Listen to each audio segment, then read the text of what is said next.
Once again, welcome to Home TV here in East End of London. Well, this afternoon, I must tell you, London is very hot. Apparently, the whole of UK is hot. But I know it is much, much hotter in Accra and elsewhere in Africa.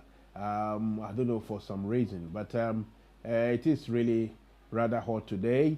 We have an air condition blowing. I think two of them here, but still I'm sweating. Anyway, so if you see my face in a shiny bit or in a wetty sort of outlook, please forgive because unless of course we go on break before I can clean my face. But we are sweating here. Anyway, me this afternoon I am here with my one and only producer manager, the Don himself, Mr. Marcus.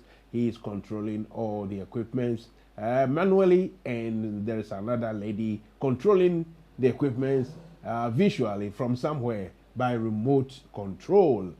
Once again, I have to say you are welcome. And tonight or this afternoon, it is all about what we call the truth. Nothing but the truth.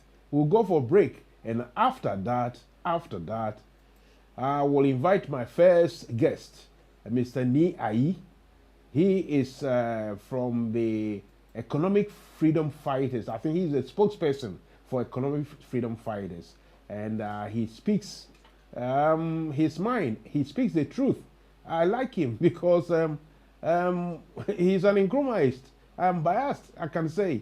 Anyway, let's put down all the the jargons and go for a break. Then after that, we take the show on. Don't go anywhere. Have some cold water if you want to drink water. I drink rather hot tea, even in hot weather, because when you drink something hot, it keeps the body rather cold. So there we are. I'll see you after the commercial break. We are so probably no for Canada so man hwa wo de bo pay man wo na kan hu say wo di otu abro so wo tan yem ensa anya dwuma no enidi ITS Pro Center me de me fan ITS Pro ayese say bia ya ye tete nkrofo ye ma SIA license na betimi de ewura security na wo de akopa adwuma wo hwe se de na nkrofo adwuma sai na wonya adwuma ba bia me kan fama wo aye ITS Pro Center. And what any betty amount here? Now on Zaka certificate. Eti adetina esa wo tena na aka chem se wonya adwuma ye.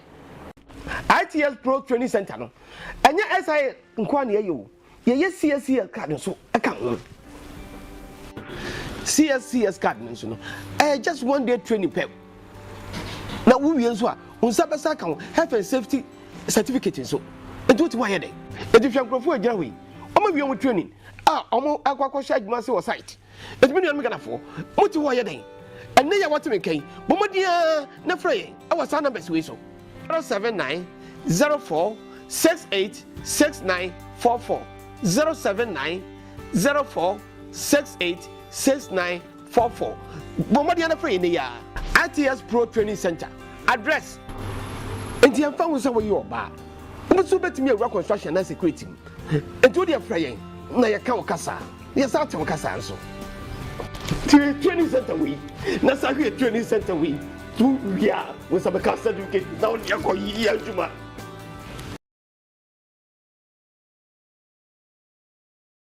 tap and send it's okay go let me speak to my people. Now, let me speak to you. I know the stress people go through when they want to send money from abroad to their family members and loved ones in Ghana and even in Africa. See, if you are in the USA, if you are in London, UK, Canada, Europe, any part of the world, see, Tap Send has made it very easy. All you have to do is to tap and send. Within a twinkle of an eye, your money will be sent with no stress. It's very fast, convenient, and easy to access everywhere. What are you waiting for? Just tap and send. Download Tap Send now on Google Play and App Store. Tap Send. It's secure, convenient, easy, and fast.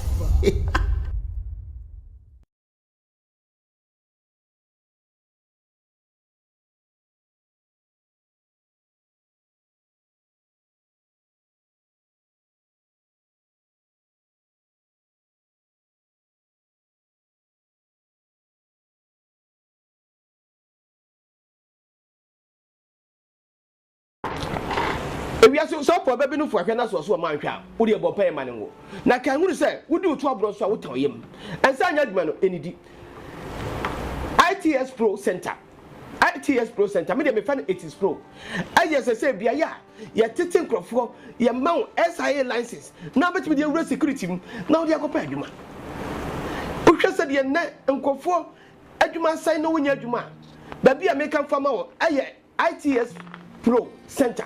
Ɛhɔ ɛna bet me amount tete. Na on sa certificate. Enti adati na ɛsa wo tena na aka kyem sɛ wonya adwuma ye.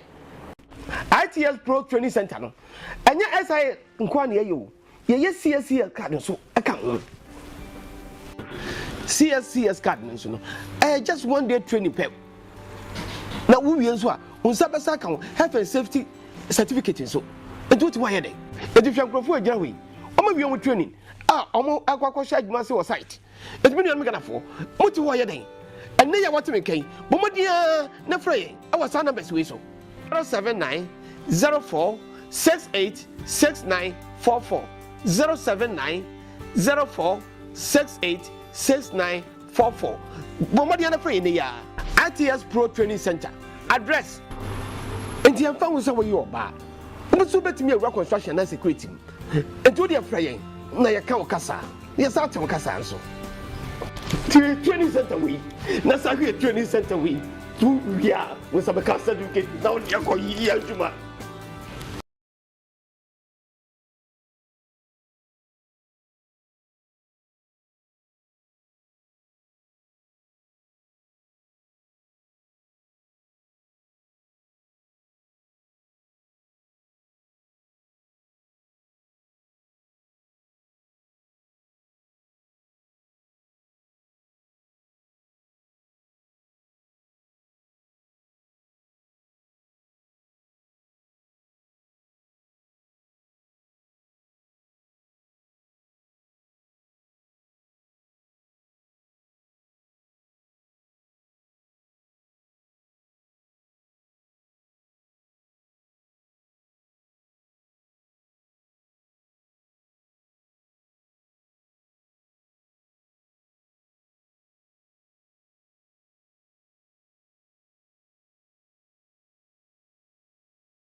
Tap, tap, and send.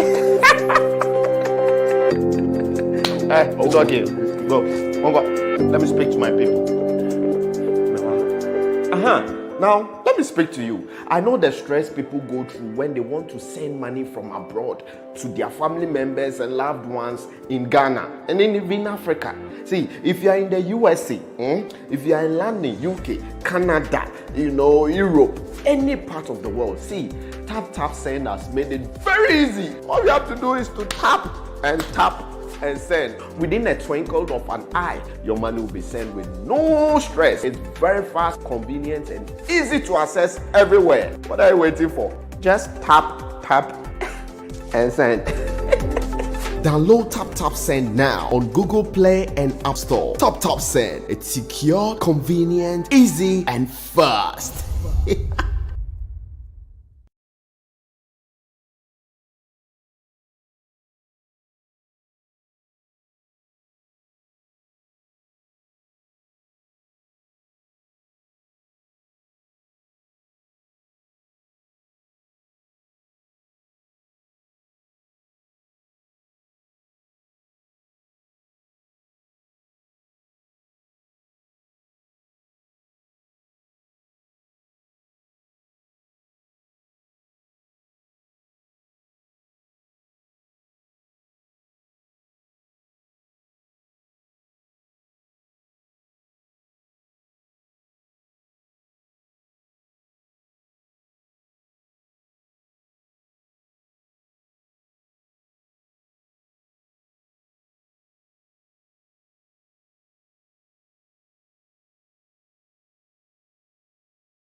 We are so probably no for a so a man shall. Would you pay money?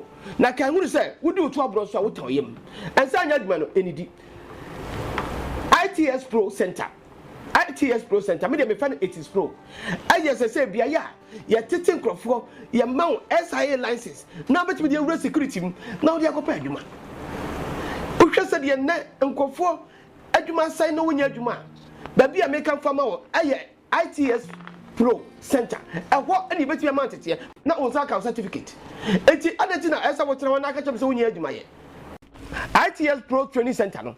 Anya SIA nkwa na ye yo. Ye CSCS card so account. CSCS card no. Just one day training pep. Na wo wie so a unsa besa kan health and safety certificate nso enti what why dey enti hwe nkrofo agyina we omo wie omo training omo akwakwa hye adwuma se wo site enti me nuan me ganafo muti why dey enne ya what me kan bomodia na frey awa sa numbers we so 079 04 68 6944 079 04 68 6944 bomodia na frey ne ya ITS Pro Training Center address enti am fa wo se wo yi oba wo so betimi awura construction na security enti wo de frey na ya kan kasa ya sa tem kasa nso training center we na sa training center we tu ya wo sa be ka certificate na wo de ko yi adwuma.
Right, welcome back.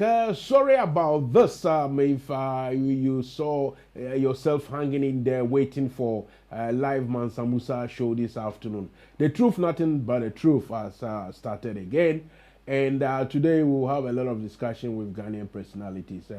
The caption for to this afternoon's program, it's afternoon here in London as we speak. The caption for today's program is Black Africa losing the plot. That means, my question is, why is it that we don't seem to get anything right, we as Black Africans? We don't seem to get anything right at all. So that is the main question. Okay, all right, okay.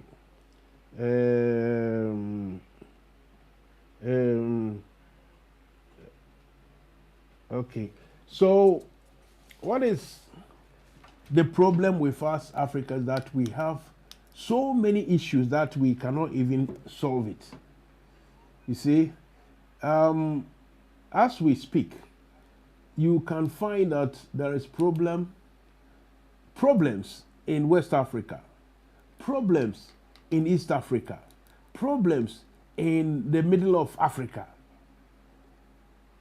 Then where there aren't any problem, I mean, fights or war or anything, there is this sort of dissatisfaction with politics. Poverty, big time. Poverty, acute one. And just like yesterday or 3 days ago when I watched one television news, we had some personalities complaining big time in Kenya political commentators saying, look, our politics does not bring anything. Our politics does not give us any progress. So I'm asking, how come we Africans are, we can't seem to get anything right whatsoever? Much as we try or what we want to do, we are always lagging or, behind everybody. Almost everything that happens, anything good around the world or in this world, Africa comes last. The first to do this here, the second here, then the third or fourth from Africa. But when it comes to horrible issues, disease and, tribal wars and civil wars and political unrest, we have overwhelmingly, I say we in Africa, have our fair share. And it's too much. It's not a fair share, rather overwhelming share of horrible things that happens on this earth. So I'm asking, is Black Africa losing the plot? Mr. Producer, my first guest is asking if you can give him a shout and tell him that we are ready, because he thought we are not going to be ready. And also the second guest is okay. According to I tell you, Mr. Producer, let's go on slight commercial break. There is something, one or two things we got to answer before. So, viewers, and ATA for them one share home TV. Me say them high she nti ama say video no omu nyina bu ofu kakra, but we'll get there. Nti munya botre. We'll go on a short commercial break and we'll be back in the next 1 minute or so. Don't go anywhere. Stay with us.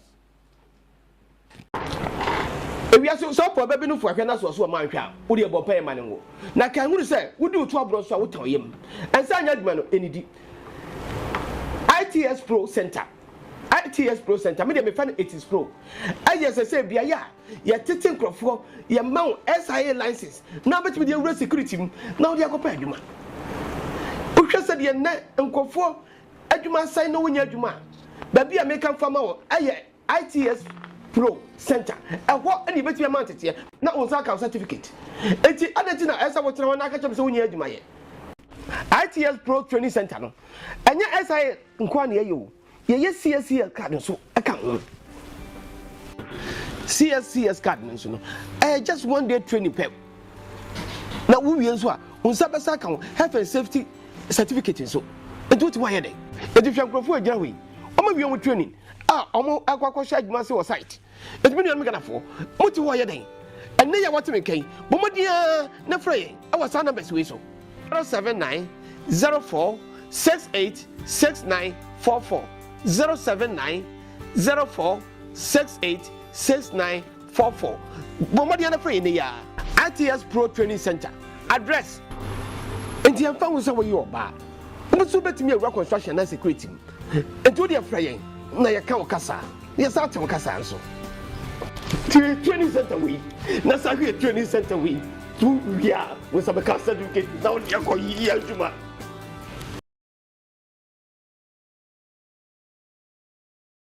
Tap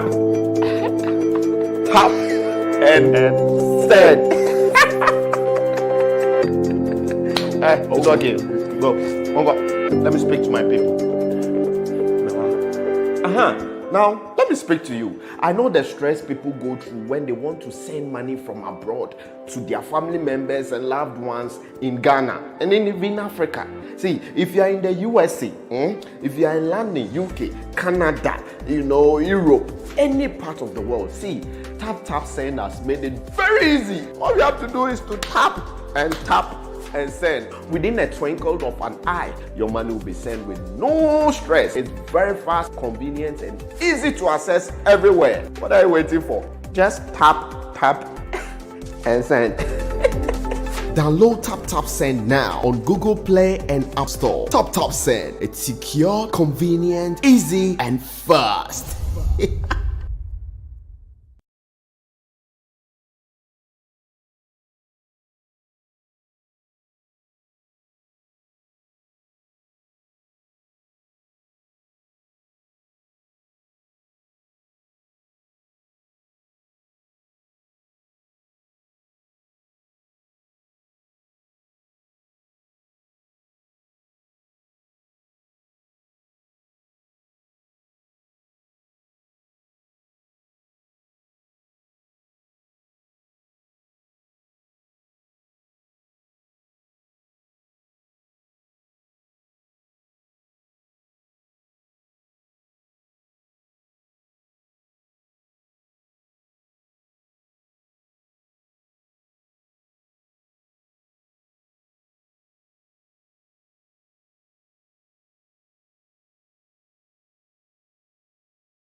If you are so probably no for Canada or so man, would you pay money?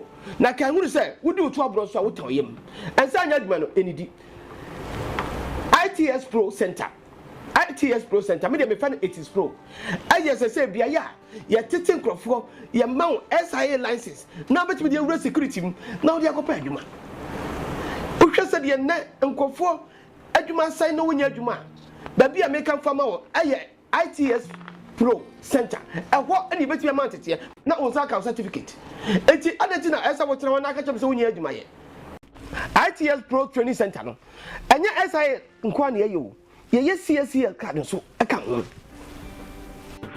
CSCS card so no just 1 day training pep na wo wie so a unsa besa aka ho health and safety certificate so edu ti wa ye dey edu hwe nkrofo agira we omo wie omo training omo akwakọ hwe adwuma se wo site edu me nua ganafo mo ti wo ye dey enne ya wote me kan bo modia na fra ye awa sa numbers we so 079 04 68 6944 079 04 68 6944.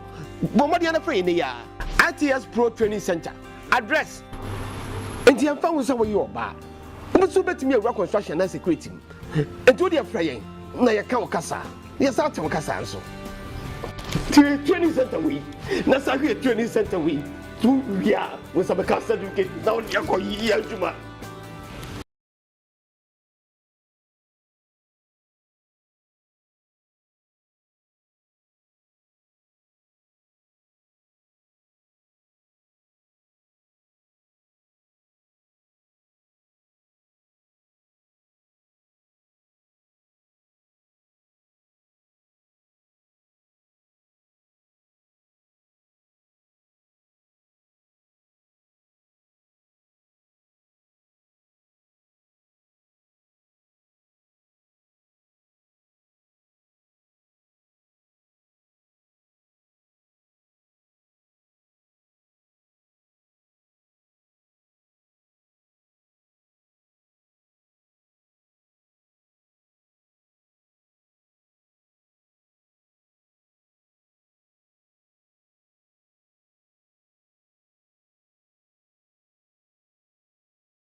So welcome back to Home TV once again. Today, this afternoon, it's been hectic here at the studio. Let me say that our sponsors, that's ITS Pro Training Center, they can provide you with all the tickets and the qualifications you need to be able to work as a security junior, middle, and senior management levels all across UK. So if you want to have your CSCS card, you need to contact ITS Pro Training Center on telephone number 079046 86944. That is 079046 86944, and they will sort you out. Meanwhile, if you want to contribute, if you want to say something or help with the discussion, kindly call 07956 266 936 or 07960 314 868. These two numbers can bring you straight to the studio. And those of you who have the stream that you can use to call, you can use that one as well. My question tonight or today or this afternoon, I keep saying tonight because I think I overslept. You see, my question is, why is it that there's so much, deficiencies in our activities over there in Africa? It looks as if everything we are doing, we never seem to get anything right. Never. So much hustle. My own country, Ghana, as we speak, there is an issue going there. I mean, it's strange, especially those of us in UK and Europe and elsewhere outside Ghana. We will find it strange to think or even to suggest that a government will conduct SIM card for telephones, that every individual should have, who has a phone will have to register the SIM card being organized by the government. It's really strange. For what is, we all know, it is that here in the UK, our details, date of birth and everything is on the database with the government. So if you register your SIM card, you register with the telephone or the service providers, and they will actually set you on to the database. So for instance, they ask your date of birth and your address and that sort of thing, your name and address and date of birth. It should match with what the government agencies have on their database. You don't have to actually buy a SIM card and register it. So I understand that in Ghana it's different. People have to buy the phone and the SIM card and they have to register it. But it has become so much of a hassle, a problem. Apparently, without the SIM card registration, you are not going to get the Ghana ID card. And apparently they are saying without the ID card, you can't vote. So it has brought a lot of not pleasure, but pressure on ordinary Ghanaians. Everyone is forcing and pushing, and rushing to have this SIM card registered. The problem here is the organizers of this registration, i.e. the government, is organizing it so badly, so unprofessionally, that it is so difficult. They have made things worse for people.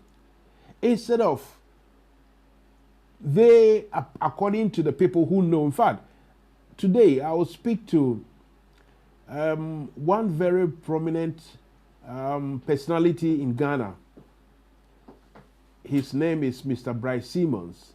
He is the vice chair of Imani Ghana.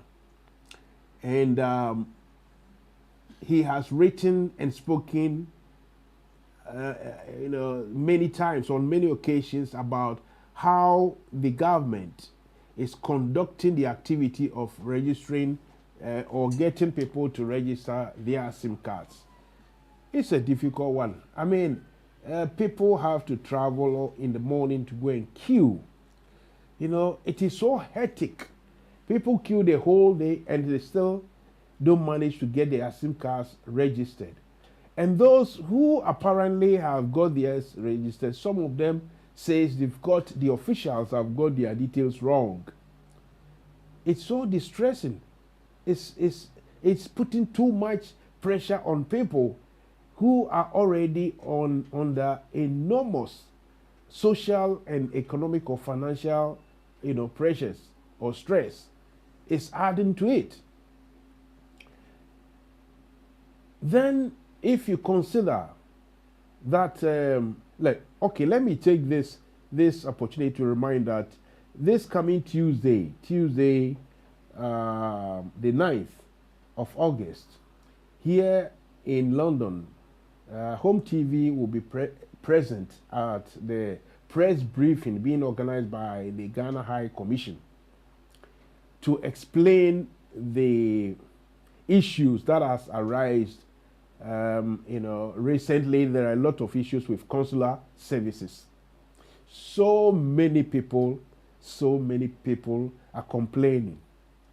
And the irony is that when the NPP government took office and Papa Owusu Ankama came to the UK, one of the first, in fact, I'm not one, but I'm the first person to interview him.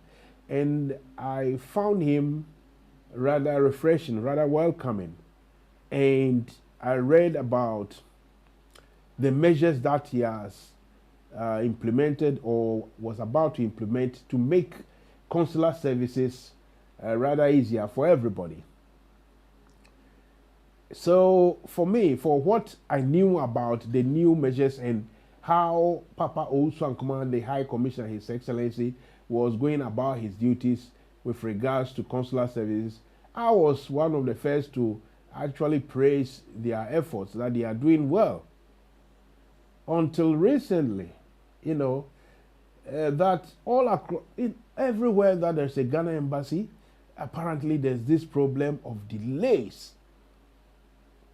People send their passport for visa, that is not Ghana visa, but Ghana passport, but let's say UK passport for a visa, and it takes a long time. People go there and go in queue. And you see, one of the measures or process that was outlined initially, which made me very happy, and I started praising the officials back in 2017, 18, 19, was that you go on the internet, Google it, and you can do all your, what we call it, the official documentation to either acquire new passport, renew passport, anything.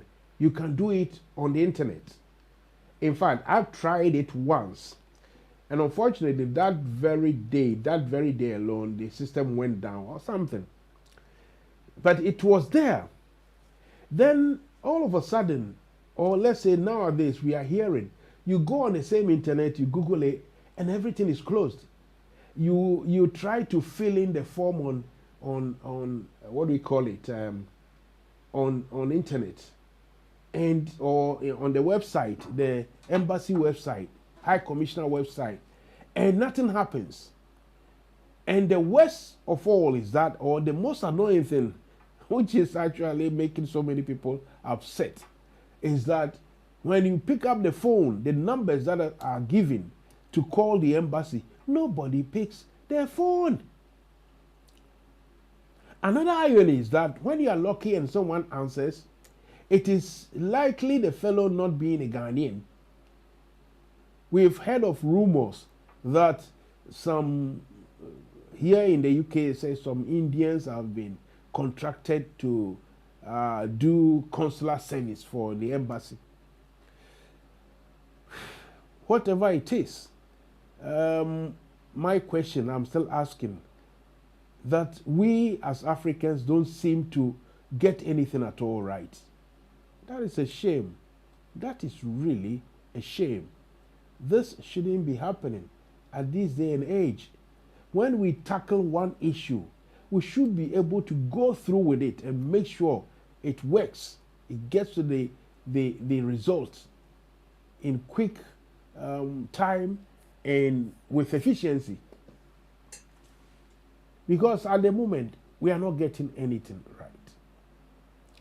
I wanted to discuss another issue that, specifically in Ghana, recently Ghanaians celebrated Founders Day. If you are not a Ghanaian, you understand better. They are celebrating, trying to commemorate or remember the time, the day that, the person that organized for or did all the work for Ghana to attain independence. So,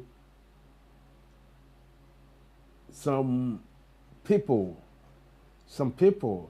are apparently trying to, according to others, trying to rewrite history by making out, though, that Osagyefo Kwame Nkrumah, our first president, is not the founder, but rather a group of people. I, Mansa Musa, have my own view on this one. I have my own facts.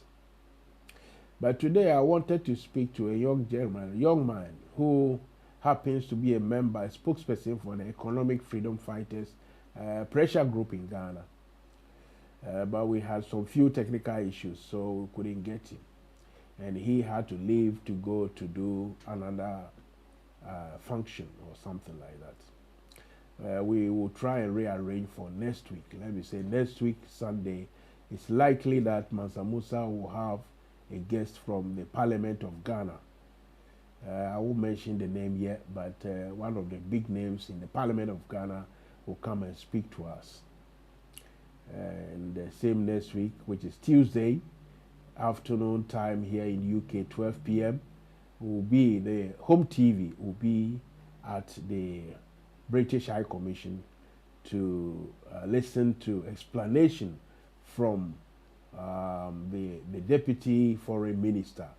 Currently is in town, or he is arriving, to come and explain to Ghanaians why we have so much dissatisfaction with consular services. Enti na enkomo ne tofa ne se enne ewie na nka me ne nkrofo mienu e wo Ghana me ne ombedi nkomo, but akoye say for some reason yenya problems kakra. Me producer, most of the things, my fault.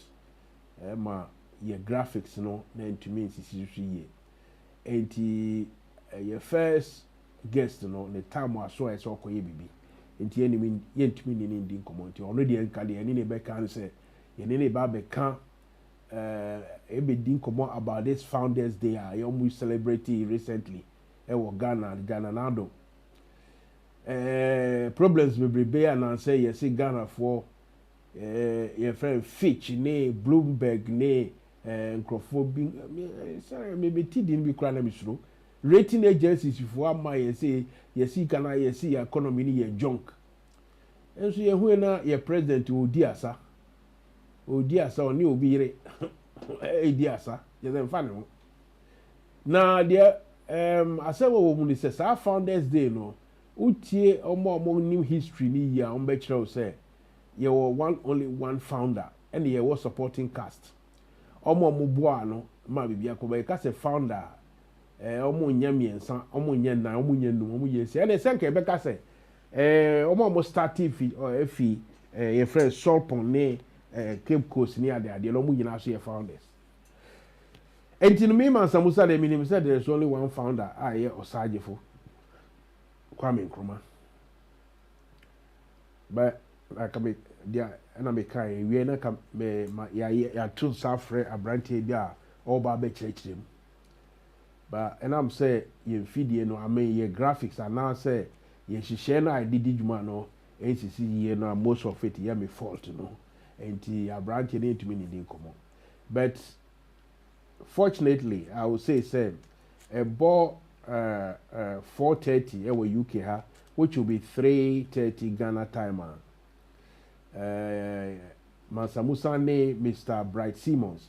Bright Simmons here, one of the outspoken personnel and as a personality in Ghana.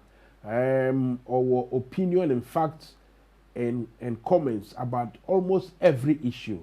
In fact, me started Casa Ombrana in commerce almost about a year ago. Tambiano, I know so main fat topic in Embra. But every time Biano another topic, you know, Esisa. And now also I have a about one topic in this week, and then why free for some few minutes, you know, Obeba na only a bedin komo about problems. I want this for instance, SIM card registration, ne Ghana card, my ID card, there. Why has it become even necessary for government to do this? People are saying that they already have the voters' ID card, and that captured all their details. People are saying that those people, no more details, ni what are buying same already. Phone they don't have to re-register it because say no telephone number and now they acquire card no be no. How say abano ayira details na the same phone card the same no aban say cyber register inti acquire bibia ho me name Mr. Bright Simmons yebedi nkomo and repem that is about 4:30 here in UK and 3:30 in Ghana as we speak. He and his secretary and personal assistant, they are on standby waiting. So until we start that, let's now talk about the issues I may say. I mean, that is happening, especially in the third world, but most acutely in Ghana and in Black Africa. My question or my concern is that we don't seem to get anything right at all. Nothing is up, nothing that we are getting right. Look, some trivial issues like the logo, the crest on the Ghana national hockey team, DRJC, the crest. I saw a match between Ghana and Wales at the ongoing Commonwealth Games over here in UK. It's happening in Birmingham specifically. And I looked carefully at the jerseys that all the teams are wearing, and you can see that almost all the teams that I saw, their jerseys are embossed with a logo or an image which is recognizable.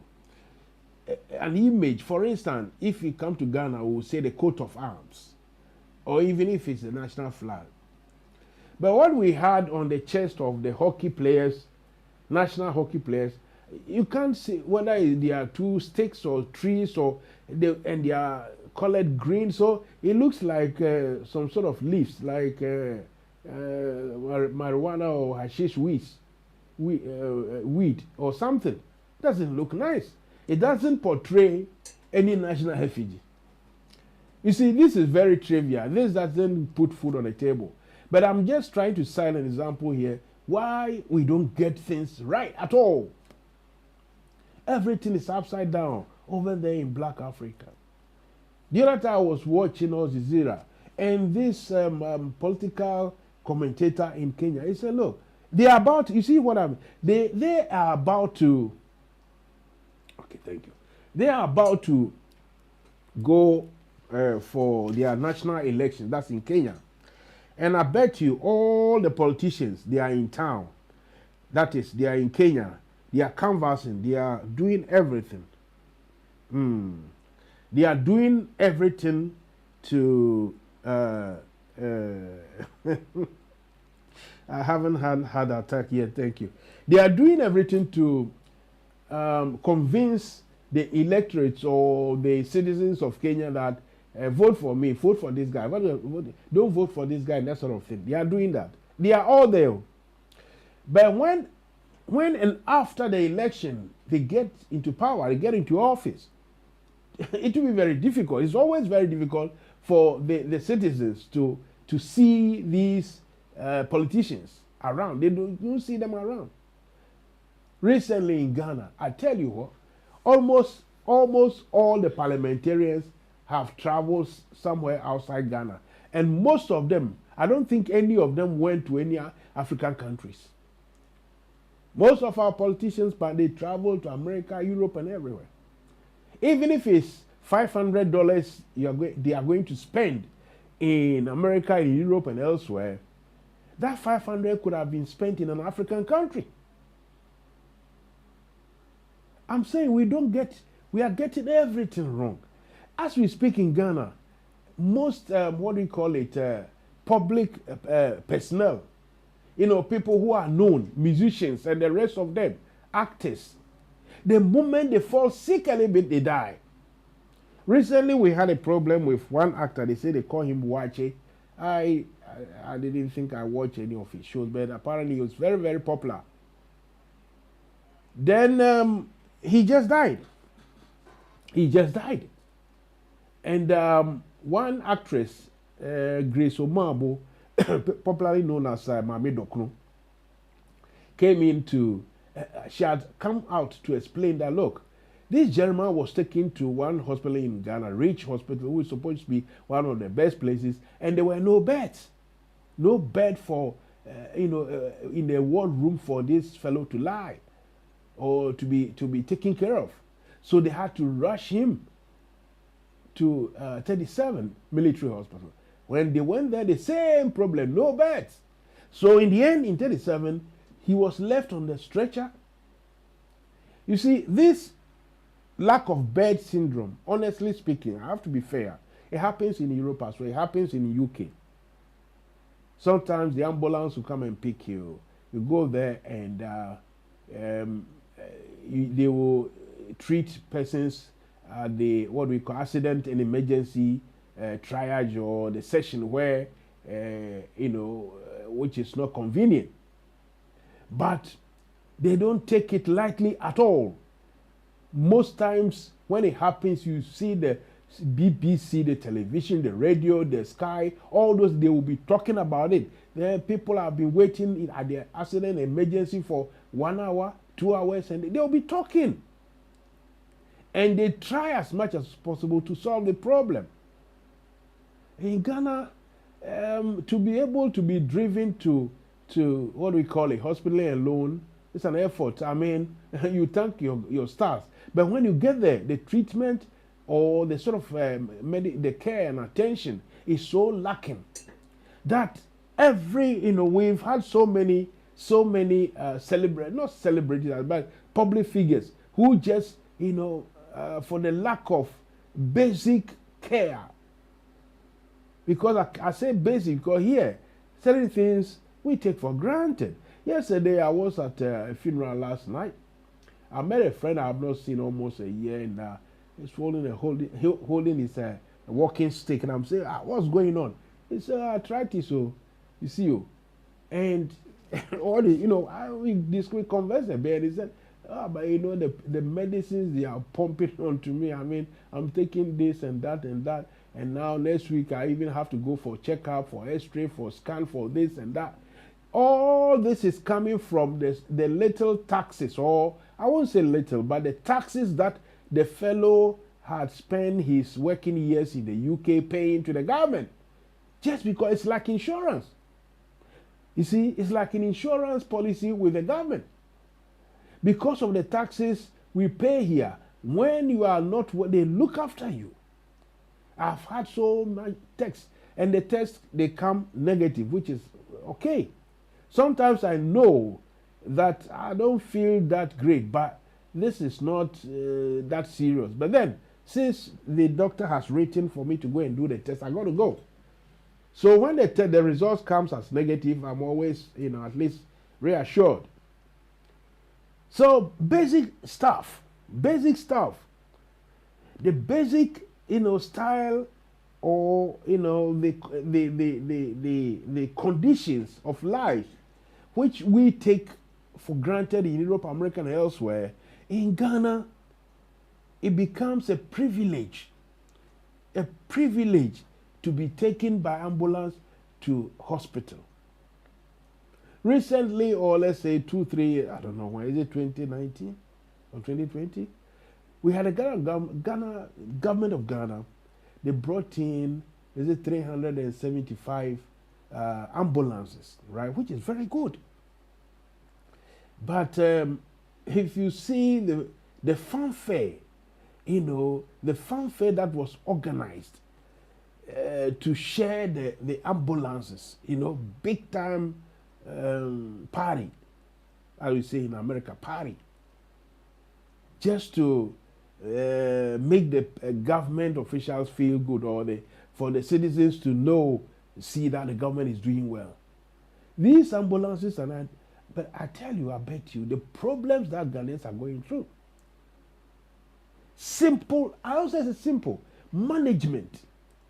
The other time I saw on one program in Ghana, a parliamentary, an MP, a member of parliament, he has gathered some facts about how some ambulances are charging, or the ambulance drivers or units are charging extra monies just to transport a sick person or a victim, to the hospital. Meanwhile, we have all this theoretical, arrangements, programs that you pay into a system, and when you are sick, you are not supposed to pay, extra cash for you to use the services of their ambulance. But in Ghana, as we speak, the parliamentarian is compiling a list of questionnaire, or a list of problems that people have envisaged, or people have actually gone through when it came to they acquiring a bus or ambulance ride to the hospital. They will tell you to pay, for instance, in Ghana, let's say 500 cedis. It's not a small money to buy diesel, pay that money so that they can transport you from home to the hospital. One tragic event that took place, I think a year or so ago, about a pregnant woman who just died on her way to hospital, because initially they asked the husband of the woman to pay a certain amount. This man simply didn't have it. So he went around looking for the cash. Before he could even get the cash, the wife was on her way to meet her maker. She was already dying. In the end, she died. In any progressive system or society, it would have been massive case, big case, inquiries upon inquiries, investigations upon investigations. I tell you, in Ghana, ask me what has happened. Nothing. They feel the health minister, they don't care. Nobody asks them questions. You can't even ask them questions. You can't even ask them questions. So if I sit here and I say, look, almost things are falling apart in Africa, Black Africa, we don't seem to get anything right. I guess now, I hope now you understand me. I hope you see where I'm coming from. We can't do anything and get results properly. As if though that some other races like the Chinese and Vietnamese, Asians, Arabs and the white people, they learn the sciences, the physics, chemistry, biology, mathematics and the rest. As if we learn different physics and different mathematics. As if we Africans, as if we will learn something very different. Abba, it's the same thing. Even the normal universities that you see in Europe and Americas and the rest, the normal, ordinary universities, the simple ones. If you take, a university that hasn't got a big name, and it's equivalent in, let's say, Ghana. The same thing they will be learning. But when people come out of these educational, higher education institutes to go to the field to work, why is it that here in the UK, the system makes sure that, people work and results they come by results. You can see a proven what we call result, that people are working and they are getting results. Over in Ghana, people work all right, they get paid all right, but you don't see the results. That's what I'm saying. We don't seem to get anything. Accidents. Recently, we had, I saw this video clip of a young person. Our system isn't giving us good favors this afternoon. Otherwise, I will let the producer show it to you by another time. Look, this young man is going around in Accra. I think he's been in Accra recently. And he says he knows so many bad things about Ghana. But the baddest, that is a young man speak or young man talk for you. He said the worst of all is driving. And he went about explaining, the things he said about Ghana and driving. We're going to be hypocrites. We sit down. I had one or two grown-ups who were rather criticizing the young man for the way he spoke. It's strange. I was surprised that they were rather criticizing the young man, forgetting that what the young man, the way he goes about saying it or how he says it, it's a bit, how should I say, unrefined. It's a street language, street talk.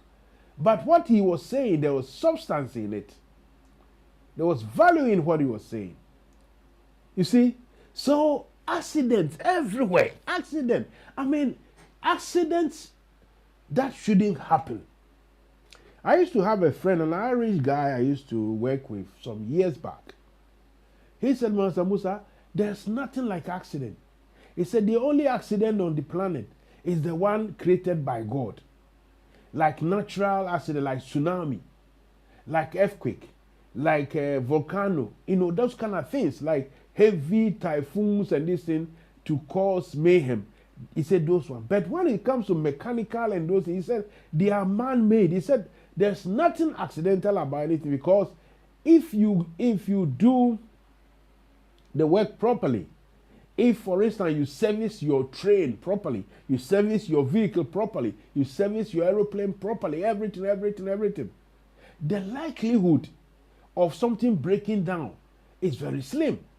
But when you leave everything, in a half-baked manner, if you don't plan, if you don't work properly, then it becomes rather a problem.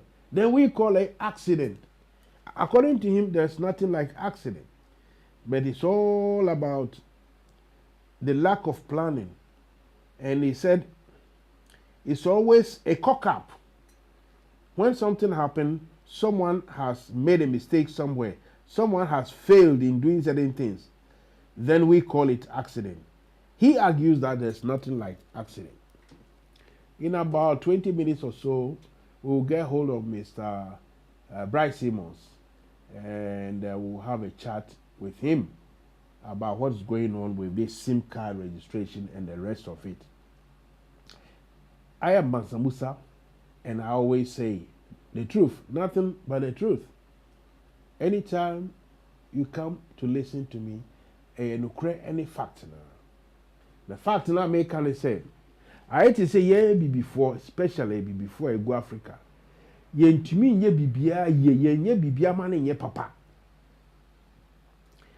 Uko baby uko ye uko party. Okay, Indra say ye kwa ye no. A year no later on, a year no sorry pa later on. Say yeah man for a year Christopher dear, we number year we are say 4 dear asani ade yeah fine.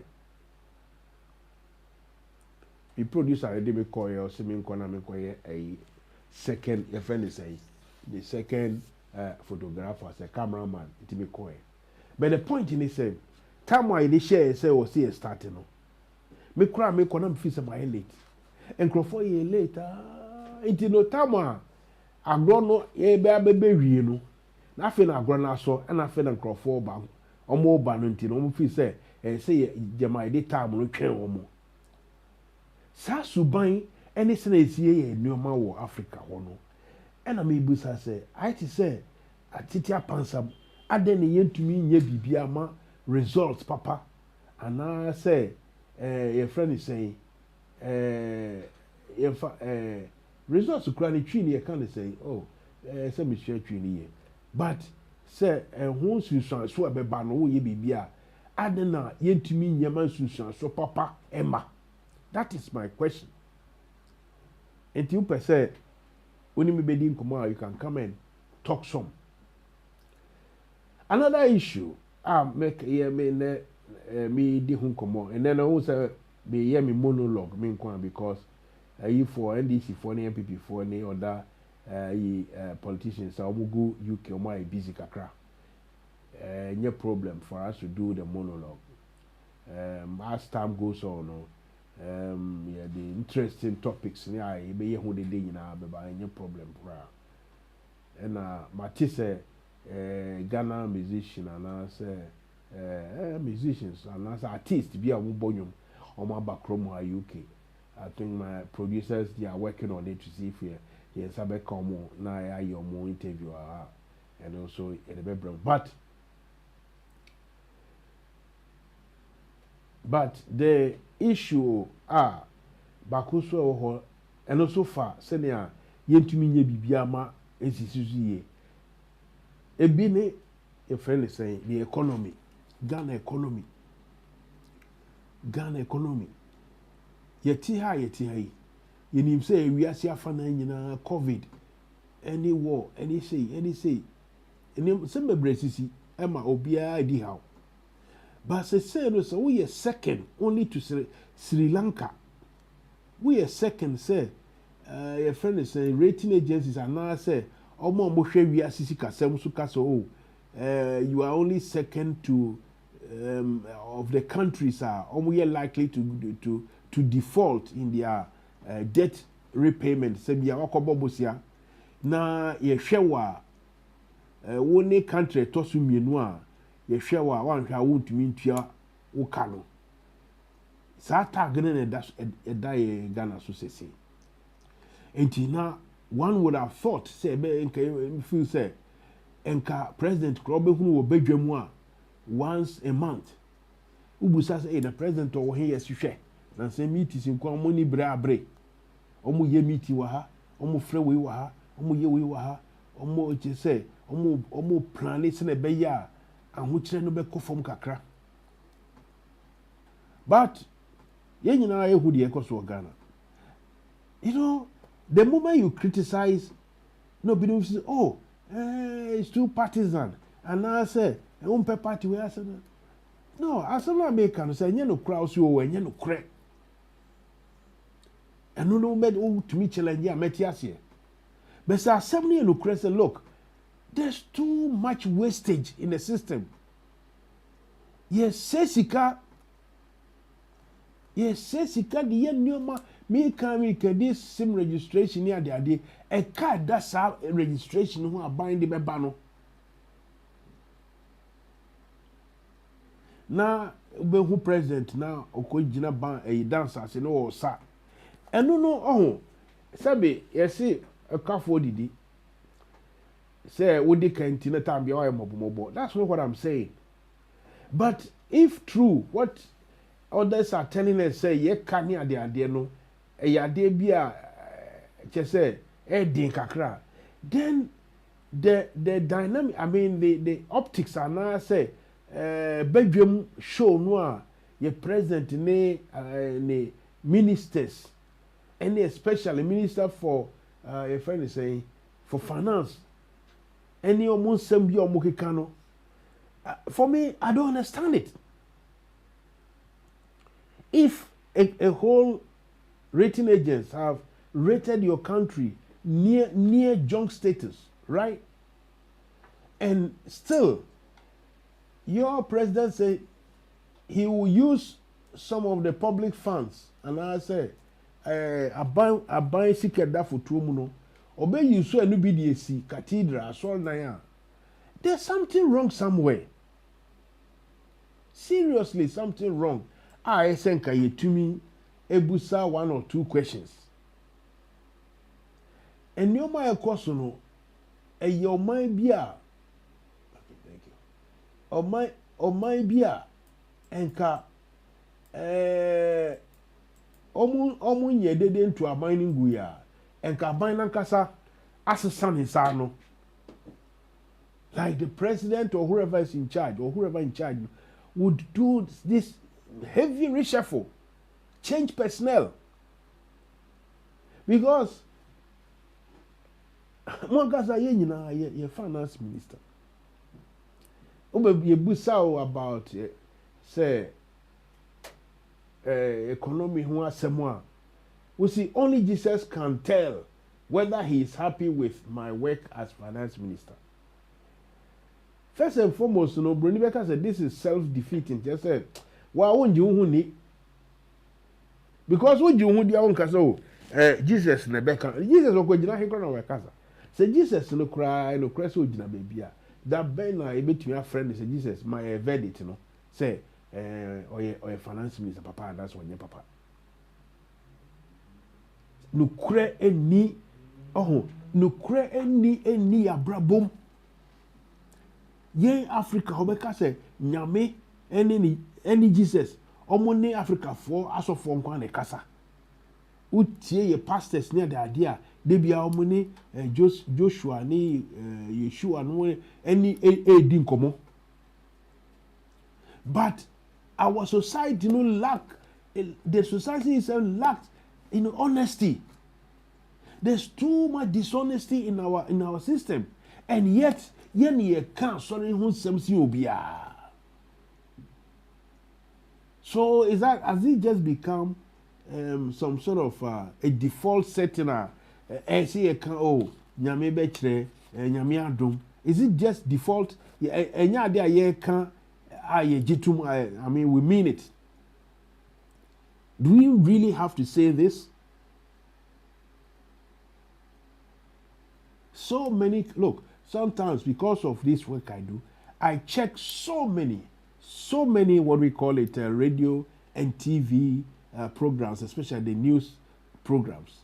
I mean, it has reached a stage. I mean, here's our funny things in Libya, and I say musical. Those days now, MTV, MC Hammer no more baffle from those days, early 90s, and then you hear MTV, right? These days, a political current affairs event in Ghana, which is a bit boring, but I have to. And I haven't seen anywhere, any parliament, unless a special occasion. Say assembly a trying chairman and accident, and I say some assembly senior Sebia, Australia, Obia Kobo, Bichu, Kwakum Crofo, and no more Kobia more parliament, Bia infants or modern pie, Bobby Best started. But say, as a parliament, every morning they have to start with a prayer. And so to say, dishonest in Ghana. Ghana is not American. And I'm sure, say, this happens in other African countries as well. I'm quite sure it happens on other African countries as well. That dishonesty. Okay. Yen kanu kure enchire yehu. Yen kanu kure no enchire yehu. As if say, and American say, akwaye bi to say, it's a default setting be a yewo say nyame adom nyame behwe bibia my say but we lack the seriousness of I mean governance, and I say you see. Okay. Madam will tell them to share. Okay. Okay, all right. You see, in the end, let's see, started parliament with prayer. And so, you need to cry we are brabum. Ye dada ye wokeke. Ye dada ye wo. Mr. Franklin Nati, or say, hi, Master. Good afternoon. How are you? I'm happy seeing you at the studio after many months. Thank you, Mr. Franklin Nati. I used to call him Harrison. There's another repeat message here. Let me see. I'll say, Mansa Musa, why breaking your head on a subject matter that doesn't truly concern the president? The president knew he couldn't lead us couldn't lead us head of state, but counted on the acclaimed economist Bawumia, whom he didn't know was only a theoretical PhD holder. If Nana was intelligent enough, he would have investigated the academic claims of Bawumia. Ghana no, thank you, Mr. Nati. But the point is, Ghana no, who is going to actually investigate whose academic qualifications? Because for what sometimes people say, our friend, what's his name, Kevin Taylor says a lot of things. Penny phone be was shady or some wulu past be. Ubusa say he na oko school and say he fa na oko nya degree na akoye bibio mukai mean me so no the first instance by your friend is saying this man, what's his name, Blemeza aka Blemeza onu na so called Liberia otumi koto certificate, university certificate. Now Blemeza no so crooked. He was a crook, the topmost said. Program, we had a special program, I think, was it Sky or Al Jazeera, one of the television, about how a Ghanaian scams some Americans, or scam Americans, big time. Blemeza. Inti anu metwe mu no, ubeti answer, we need certificate, wanya wa ha, and I say. So, Mr. Nate, I totally agree with you, but who is actually going to investigate that? If you go on Home TV portal on Facebook or on YouTube, you can see me live, and you can also send your messages there.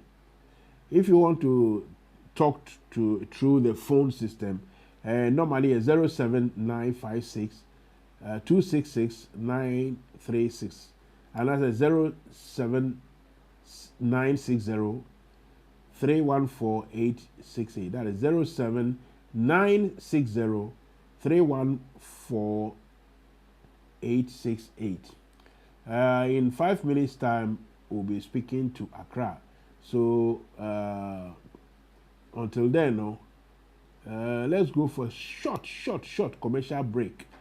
After that, we will have our guest, Imani Vice President. I think those of you in Ghana know him very well. Or if you're a Ghanaian, you should know him, to come and discuss this ID card or SIM card situation with us. Don't go anywhere. Stay with us here at Home TV. We'll be back. We are so baby no for na so man hwa wo de bo pay man wo na kan hu say wo di otu abro so wo tan yem ansa anya duma no enidi ITS Pro Center me de me fan ITS Pro ITS say bia ya tete nkrofo ya ma SIA license na betimi de ewura security mu na wo de akopa adwuma wo hwe se de na nkofo adwuma sai na wonya adwuma ba bia me kan fama wo aye ITS Pro Center. What any betty amount here? Not on Saka certificate. Eti adatina esa wotena wana aka chemse wonya adwuma ye. ITS Pro Training Center no. Anya SIA nkwa na ye yo. Ye CSCS card so aka ho. CSCS card nso no. Just one day training pep. Na wo wie nso a, unsa besa ka ho health and safety certificate so. Enti what why dey? Enti hwankrofo agina wi. Omo wie wo training. Omo akwakosha adwuma se wo site. Eti me nuan me Ghana fo. Moti wo ye den. Enne ya what me kan. Bomodia na frey. Our sound numbers we so. 079 04 68 6944. 079 04 68 6944. Bomadiana Frenia, ITS Pro Training Center. Address and the found someone you are bad. But so bet me a rock construction and security. And to the Fraying, Naya Kawakasa. Yes, I'll tell Casanso. Training center we. Nasaki training center we. Yeah, with some cast certificate. Now, Jacko Yajuma.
Right, welcome back to Home TV. Mansa Musa, I've been doing my own monologue for the past 1 hour or so.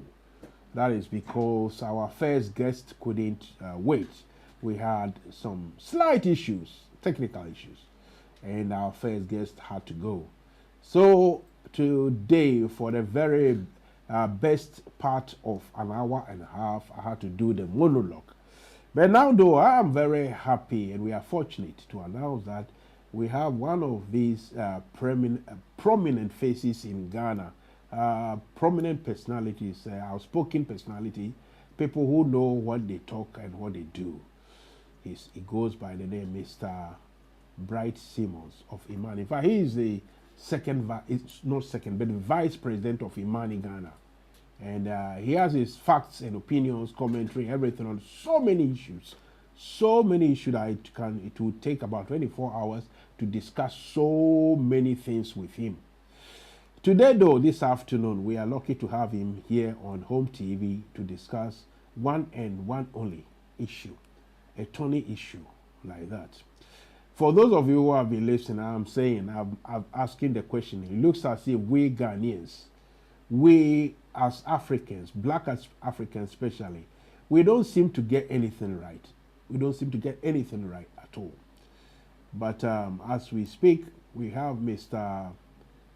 Bryce Simmons on a special stream.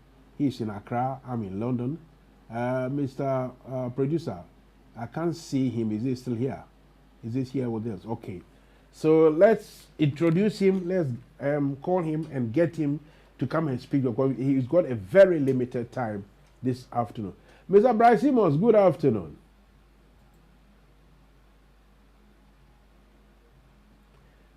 Mr. Simmons, can you hear me? Mr. Producer, the volume, the microphone, I can't hear him. I don't know if he's speaking.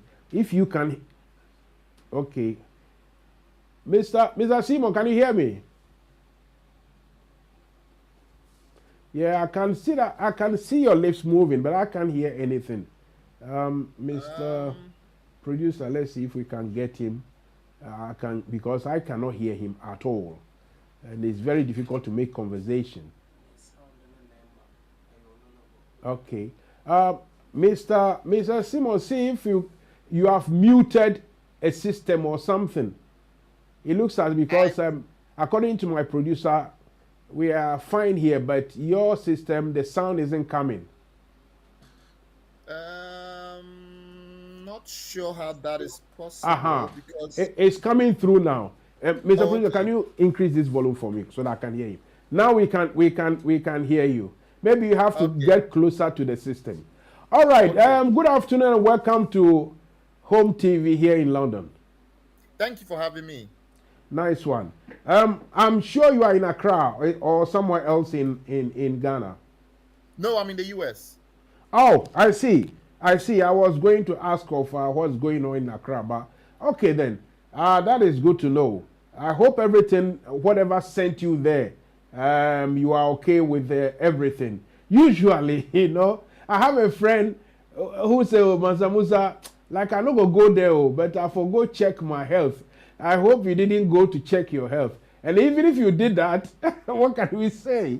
No, I didn't. Right, sir. We called you this afternoon to discuss with us. Yes. This ID card or SIM card issue. For some of us, we take SIM card registration and these sort of things, especially here in the UK, question or problem with ID card, it doesn't even come up at all. We take things for granted.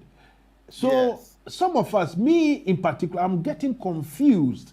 What is it that the government is trying to do in the first place? Before we go to how complex the whole thing has become, can you tell us in a layman's understanding, to a layman's point of view, how or what exactly is SIM card registration to a Ghanaian and to the government? So, I think you can't discuss SIM card registration unless you link it to the issue of identity management, right? And I see that you mentioned ID card as well. So the two are very conjoined. You have to start, in order to appreciate this whole SIM card registration, by appreciating the identity management situation, not just in Ghana, but around the world. And of course, we are focusing on Ghana. But for a very long time, governments have tried to use identity management as one of the tools of control and to assert themselves. In time, the context has shifted from control and security to development. So I'm sure you are aware that Ghana's attempt to create an ID card dates all the way back to 1973. So it's 50 years ago next year that we created our first ID card in Ghana. And at that time, it was, in the period when ID cards were primarily about security and control. So we started issuing the ID cards from people around the borders because we're very concerned about people being able to move across the land borders in and out, which has happened for hundreds of years, as you know, before we were colonized. But as modern governments in Africa took root, this idea of people moving around freely, coming from Ghana, Nigeria, moving from Nigeria, Togo, Ghana, Benin, Ivory Coast, back and forth, started to become a big problem for modern African governments.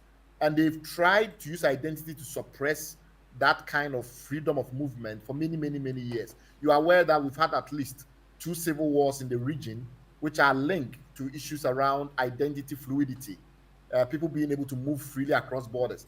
You are aware also that a lot of the issues in the lead up to the last elections around the voter ID cards was really about concern about Togolese being able to vote in Ghana and things like that. So historically, we've had huge problems with governments feeling that allowing identity fluidity reduces their power or interfere with their political management. And we also know during apartheid, for instance, one of the biggest things was being able to identify people as they move across the country because they didn't want freedom of movement. They had these things that they call the pass, the Bantu passes. So to move from one part of South Africa to another, even though you were a citizen of the country nominally, to move from one part of the country to another, you needed to have your Bantu pass. And a lot of the initial agitation against apartheid rule was actually because Black people in South Africa wanted to protest against these Bantu passes, this idea that the government could regulate your movement. So that's how we have to start from, or that's the context in which we have to start from. And then in around 2000s onwards, the World Bank and a lot of the international development agencies started to emphasize another aspect of ID cards. That aspect of ID cards was development. The idea that identification was a major potential catalyst for development. So they published a document called ID4D, ID for Development, and that became another basis on which governments who always wanted ID cards for control started to hype the contributions that ID cards can make. So in 2003, the government of Ghana multiplied its efforts to revitalize the failed efforts of 1973 and 1987. Remember that the first ID regulations were published in 1972. So in 1973, we started to print out the first set of ID cards. Then that became disorganized. So we moved back again in 1987. And then in 2003, we said, look, we've been waiting for too long to do this. This time we're going to do it with all gusto. The government then published a tender in a few years thence. That tender was likely to be won by HP, an American company. But the French government intervened very strongly and offered a 30 million euro grant to the government of Ghana to influence the tender in favor of SAGEM, which is a French company. The Americans protested very loudly. The Kufuor government refused to back down. And the $30 million was part of a $60 million project, which went into the first ID card that was created in modern era in Ghana, at least in the Fourth Republic. Now, the $60 million eventually led to very little. So by the time the Kufuor government left power, they had spent $60 million, at least budgeted $60 million for rolling out a national ID card, but very little was done. This project was inherited by the NDC government. They also, put in some money, and they tried to revitalize the National Identification Authority.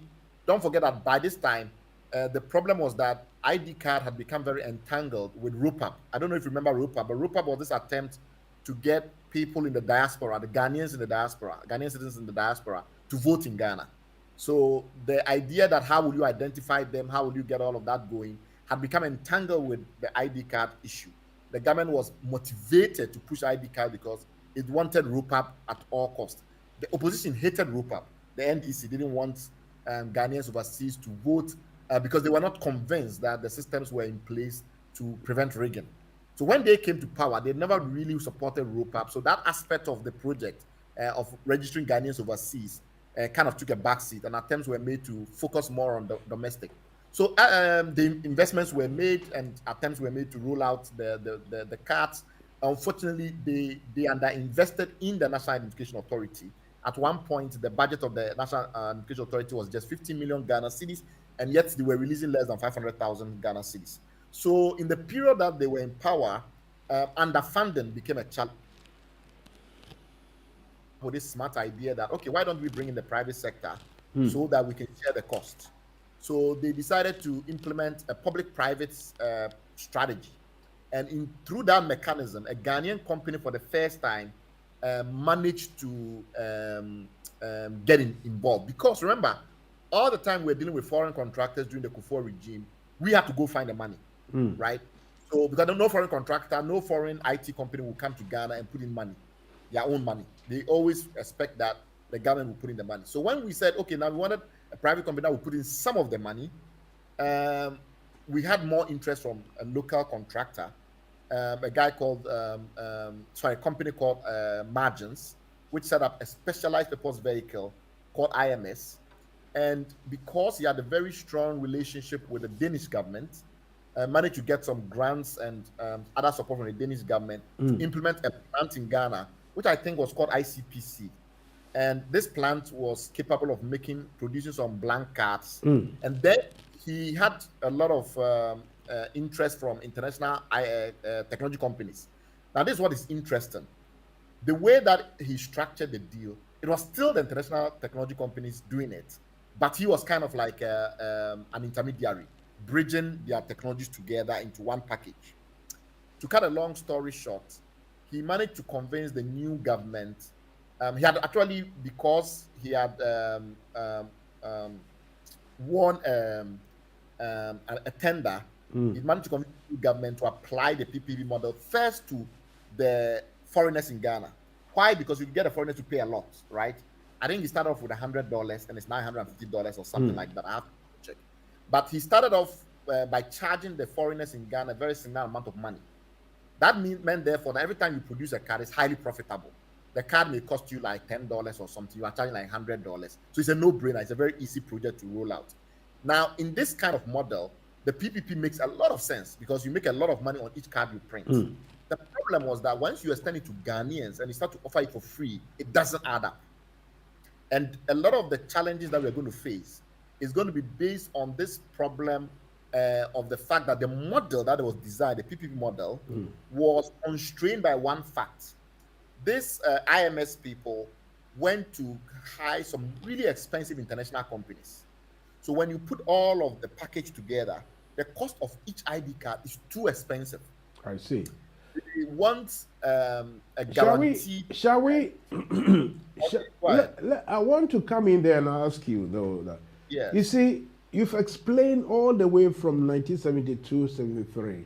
I personally, 73, I think I was in Form 3 when they in Burma camp, and I had very little knowledge of ID cards. I think that particular roll-up or program wasn't a national sort of activity. I think, like you said, it was only subjected to the border areas or towns or something like that. My question is, given that this had started all the way back then, first question is, do we now, Ghana citizens or Ghanaians, have a particular ID card that is acceptable to all? Do we have it? And if we don't, why? So I'm sorry that I spoke too long, but I was just trying to answer that question by providing the foundation of the problems. Sure. So the problem starts with money. It's really we have to come up with a smart way to fund ID cards. That's one, and a smart way to use ID cards for development. So what I was trying to explain was that in beginning it was all about security and control. So they were always limited by budget, right? Because it's very difficult. It's a technological system, and like Africa, why can't we do trains, right? We can't do trains because it's a highly sophisticated technical system and it costs money. That is why you can never find an African country where trains or railways are widespread. Though everywhere you go in Europe, trains are a major part of it. Everything that is highly technically sophisticated costs money and requires effective planning. Money and effective planning are things we don't have, right? So when we started, it was all about security and control. We could never get the money and the planning right. That's why every time we start, it fails. So that's the first point. The second point is that the security conditions in Ghana were not as strong as some other African countries. If you go to the French countries where they take these things very seriously, the government really wants to control the public. They find the money.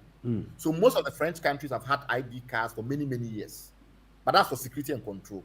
When you move beyond security and control and you want to make it about development, how do we use ID cards to improve the lives of people? How do we use ID cards to enhance the life of people? Then you move beyond just security and control, and the cost becomes even more. That is why we don't have any location in Africa where they've used ID cards to achieve the fantastical claims that Dr. Bawumia says we will achieve with ID cards, right? Because you have to ask him, Ivory Coast, Togo, Zimbabwe, they've had ID cards for many, many, many years. Sure. Why have they not turned into paradises? The reason is that the cost of managing it and the planning you need to do it effectively is often beyond the average African country. So the question that you have to ask yourself is, this current latest manifestation, which for many people is the most successful we've ever had, because for the first time you have more than 50 million people having been issued the cards. In all the previous projects, remember, the issue was that you didn't even get enough coverage. So you said 1973, most people didn't get it. True. 1987, most people didn't get it. 2003, most people didn't get it. 2006, most people didn't get it. 2011, most people didn't get it. This time, at least, you have 15 million people. So it looks like a massive success. The question is whether or not it will be sustained is dependent on the things that I've mentioned. Effective funding and effective planning. Effective planning is already messed up, and I'll come to that shortly by explaining why I say that. Effective funding is also problematic because the PPP model that they've designed, it means the card must be profitable. The card system, the national ID card system, must be a profitable venture. Most people don't understand that. The way they've signed a contract with IMS, the IMS must make a guaranteed 17% return. That's very high. It's similar to, it's more than some mines making in Ghana. No telecom company in Ghana has made 17% apart from MTN. So if you build a national ID card system and the private contractor that is involved in the PPP has in its contract that it must make a guaranteed 17%, then the card system must be very profitable. The way that they've designed it in such a manner now forces the government to find all manner of ways to make the system profitable for the private contractor. That is what is pushing them to insist on the use of the card alone, because once you make it the only thing that works in Ghana from an identity point of view, you will find ways to make money from it eventually. But if there are multiple options, people will go for the cheapest all the time. So if they already have one ID card, they won't even go for the Ghana card. It's because they need to make money off the ID card because of the way they've designed the system. That is what is prompting them to force the ID card to be the only card used. The funny thing though, is as you are aware, the way in which you get the ID card itself, it's not foolproof. It's not as if there's some mechanism for expressing your identity or establishing your identity in getting the ID card that is so solid that the ID card is a better identification mechanism. It's not. Why? 60% of the people that got the ID card were using witness statements. Two people come up and say this person is Mr. Mansa Musa, and he was born in Atibubu, and he's this age, and then they put it in, right?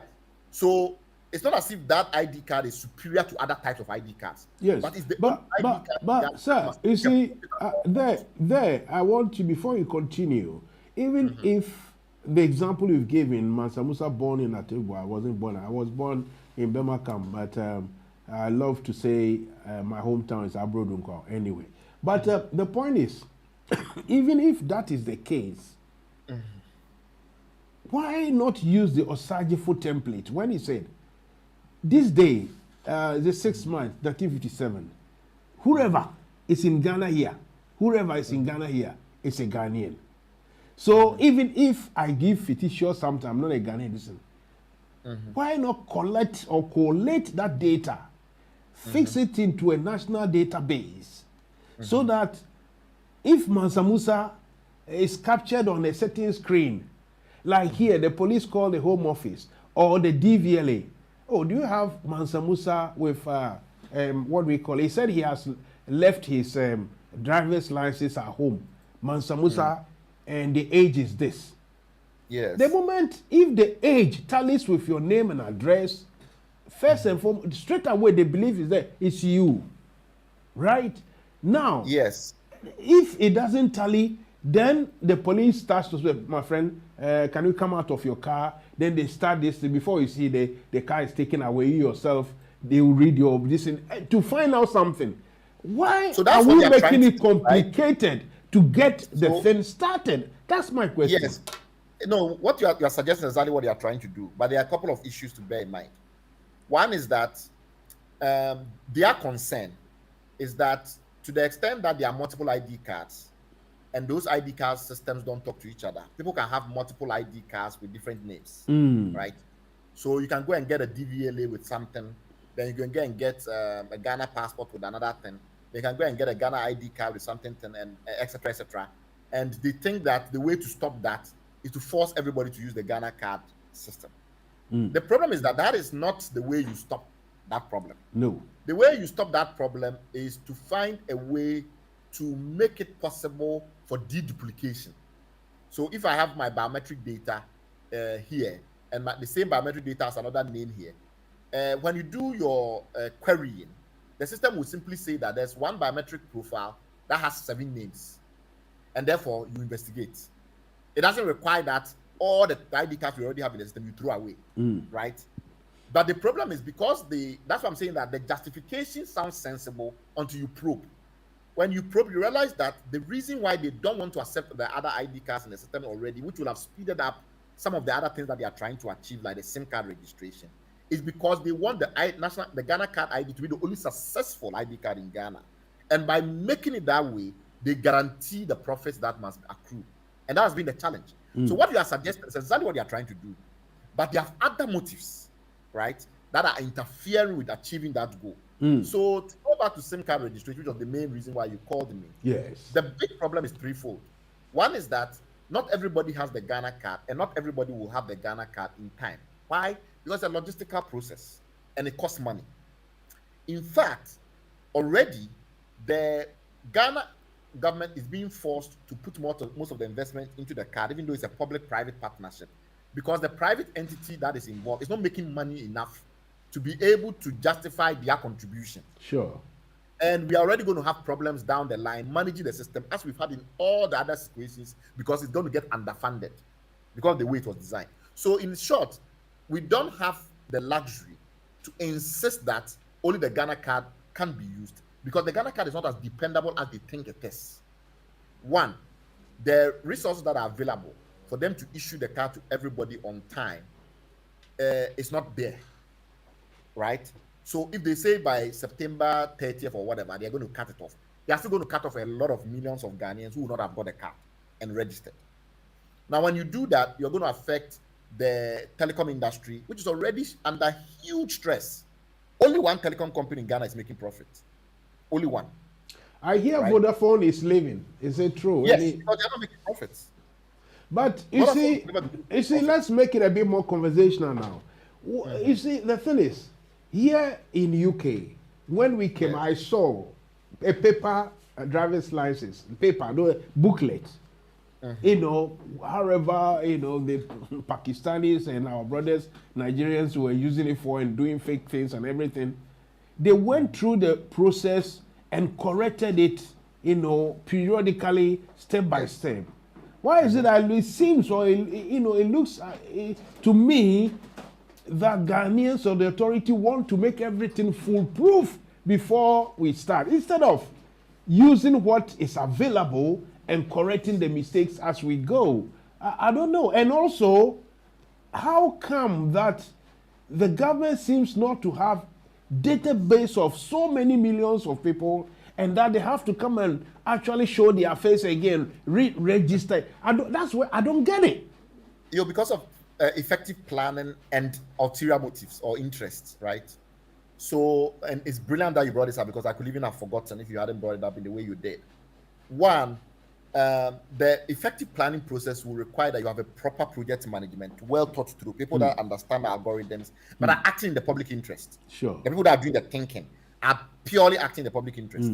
When you have a situation where the brains in the project are private people whose primary interest is to make 70% return. Sure. Higher than telecom companies, higher than mining companies. Of course, they are not going to come up with things purely to make people's life easy. They're going to come up with things that favors their business. So that's the first problem. So the planning was just poor.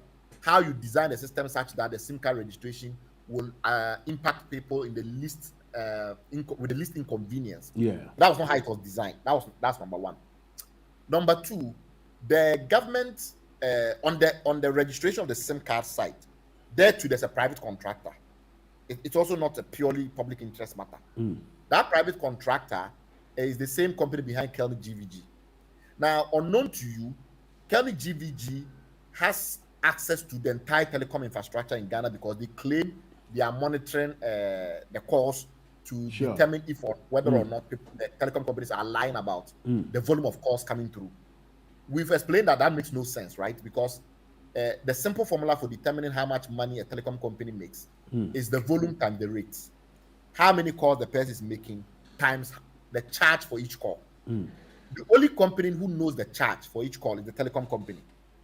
They know that in the morning we charge this amount, in the afternoon we charge this amount. If you are calling our network, we charge this amount. If you are calling outside our network, we charge this amount. So if you know only the volumes, you can never know the revenue. You understand? So anybody who takes money from government purporting to be monitoring revenue of telecom company is doing a scam. And we've explained this several times. Do you know that they are still paying Kelvin GVG millions of dollars every year purporting to be monitoring revenue? Now, this same Kelvin GVG has something called a common platform, which is an attempt to combine all the data flowing from the telecoms. It's the same company that is now managing the SIM card registration. The reason why they are insisting that everybody should go and give them the biometric data is so that Kelvin GVG will have their own copy of everybody's biometric data in Ghana, in their own server. Sure. And then whether or not they have the contract, they will retain this data because the way it has been designed, nobody apart from them have complete control over the data. If they Mr. Simons, it looks as if we have to tackle this thing head on another time, serious, because... Well, I have 10 more minutes to close the matter, if that works for you. Producer, can we just try to close it within? Okay, then that's fine. You see, I want to ask you this. Do you think there is any, I have to ask anyway, there's any politics involved or some partisan interest? Because as in Ghana, as in Africa, everything is linked to somebody's interest here and the other, financial, economic, or, family or politics. Do you think there's anything in it when people say the government or the executive who are running the country want to do this, they want to do that? What do you suspect or what do you think is going on? No, it's very clear that to be able to mobilize political support, if you're a minister, if you are head of an agency, you need to be able to provide the partisan dynamic, right? Sorry, the partisan benefit. So the partisan benefit that has been used for many years now within the ruling party, the MPP, is that foreigners in the neighboring countries typically vote for NDC. So unless we can tighten the identification mechanism, these foreigners will always sneak in during elections and vote for NDC. So the need for a strong identification mechanism to filter out foreigners has always been a very big deal for the MPP. They went to many demonstrations before the last elections that brought them to power, and it's been one of the policies within the party. So if you're a minister and you make it a matter of that kind of situation, the Ghana card is going to be more secure. It's under our control now. It will prevent people from bringing Togolese to come in and vote. If you continue to happen on that, you will get political support within your party, which will strengthen your hand. But the underlying motive is commercial. That's the point I'm trying to make.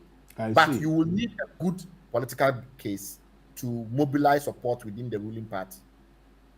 And in effect, it may also inadvertently, disenfranchise some genuine Ghanaians especially when you think of, you said they've been crossing borders until we were colonized and drew lines there. Some genuine, like I am in UK, if I go to Ghana, nobody will even say, oh, you are not a Ghanaian. But if I speak like inverted commas, Ewe, and I'm from Togo, I land in Ghana, then some sort of suspicion is cast over by eligibility and the rest of it. How delicate? Yes. Why do you think? How should the government deal with it? I mean, we understand that we have to, like you said, try to limit the possibility of ineligible people, the undesirables gaining advantage. Fine. But how do you draw that line between being able to control, get the undesirables out, and at the same time not, disenfranchise others? Well, it's exactly what you said, right? You have to do it step by step and tighten the system over time until you have a perfect system. Now, the problem that we have now is that if we don't take care, we get into the famous Ivory situation in Ivory Coast, where efforts to demean certain people as second-class citizens, if they were from the north of the country, in time created this challenge where they went into civil war, right? I'm not sure if you are aware, but a big challenge in Ivory Coast was identification. I see. And how people could be identified to vote in the elections, etc., etc. That's what led to the civil war, the last civil war in Ivory Coast. Yeah. And this notion by Gbagbo, which he had actually inherited from Konan Bedie, about Ivorite through Ivorianness. So you are absolutely right. You have to be very careful about it. But the big challenge is irrationality. When you say that we want a tight system, but that tight system is merely based, for the most part, on people saying that people are Ghanaians. There is no logic. At one point, 60% of the people who got the Ghana cards because they brought two people there to sign an affidavit saying that they are Ghanaians, right? Then they said they wouldn't accept birth certificates. Imani went. That is what I wanted to. I have two more questions for you. Now you've mentioned birth certificate. Is it not, ironic that here in the UK, it is the best certificate? It's okay, irrational. Thank you. But it is the best certificate. The moment I mention my name, Mansa Musa, the straight even my phone provider, the service provider, they'll ask you, please, your postcode and date of birth. That I've given them already. And that date of birth, I didn't register with the government. The government has it already. You see, I don't get all these things we are doing. I don't get it. Yes, so you need to sort out identification at birth and identification in school and identification in hospitals. Sure. As a way of building your national identification. Thank you. Database, Thank you. So if I know that this person has been in this country for 40 years, because at least 40 years ago, he went to register for National Health Identification Service. And 60 years ago, he was in this school. And then, even if I don't have his birth certificate, I have two indicators that he's been in Ghana for 60 years. Yes. You get the point? So, tightening all those systems are effective, and they are contributions to helping somebody establish identity. The first thing they did was go to court and stop the use of National Health Identification Service as playing any role in identification. So, if I've been a contributor to National Health Identification for 30 years, it's not more important in helping to maybe suggest that probably this guy is Ghanaian than if somebody comes and says I'm Ghanaian. That's irrational. Exactly. Then they said birth certificate should not be allowed. So if somehow I have a birth certificate that shows that I was born in a hospital in Takoradi 40 years ago, they don't believe that. Rather, somebody should walk up to me and say that this person is Ghanaian. I think these are illogical approaches to national identification. The way you do national identification is exactly what you said. Find ways to build it up from the bottom up. The person was in a hospital in this country and was contributing to pensions. But this is going to create problem for us in future, because look, my kids years ago, I wanted to do the usual Ghana thing in the UK and the rest. They asked me, Home Office asked me to bring their the birth certificate. And they requested the Ghana one with the official crest and everything. And they believed, they trusted it. So how come we ourselves don't believe and don't trust it? This is a problem. With an amicus brief, and the court literally threw us out of the courtroom as Imani. It was the day that the biggest shock I have ever had, and the biggest dent in the confidence that I have for the courts in Ghana, was the day in which they told Imani that because they know of our views already and we've gone on radio and said all manner of things, they cannot entertain an amicus brief from us. Never happened anywhere in the world that somebody bringing information to help a court, the court will say that, you know, you have been on radio talking about your views. But if you didn't have a position, why would we be coming to court to present an amicus brief? Exactly. You're coming to court to present an amicus brief because we have a position. So to say that we already know your position on radio, we don't want to listen to you, was really bizarre. I'll tell you what, our time in nearly there. Let's this is a philosophical question. My question I started with that is Black Africa, you know, losing the plot. And that is, to me, it looks as if we can't get anything right. I don't know if you've been watching other news. I watch Al Jazeera. Kenya elections coming on. They are political established. I mean, people who do their commentary, the political commentators. One of them can say, look, the reason why the youth are agitating, they are not happy is because he said our politics, our democracy doesn't give us any progress. And this cuts across the length and breadth, especially Black Africa. Are we losing the grip? And if so, how is there a turning a way back? Is there any template we can follow, like Osagyefo wanted to do? What is it that we can do to correct things? I think that no system organically becomes better. I started off my life as a scientist, right? And in science, we said everything tends towards entropy. Sure. The nature of the universe is for everything to become disorderly and chaotic.